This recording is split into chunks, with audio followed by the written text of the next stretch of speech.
In this video, you will see how to change slide color in Google Slides.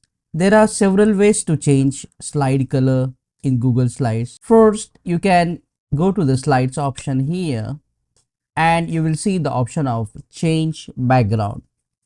We can use this option to change the background color of the slide.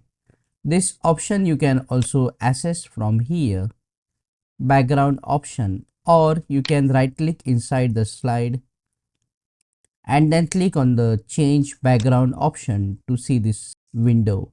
Now in this window, just select the color you want from here and the slide color will change. But the interesting thing is that if you go to the gradient color and if you select the gradient, for example this one, as you can see, the slide color looks lot better than the only one color. So I will suggest you to try different gradient types here for your slide.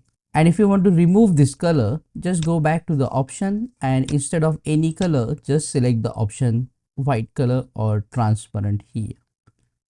So I am selecting here white color. In this way, you can change slide color in Google Slides. Check out these useful videos related to Google Slides. And if this video helped you, click on that like button, comment below and let me know.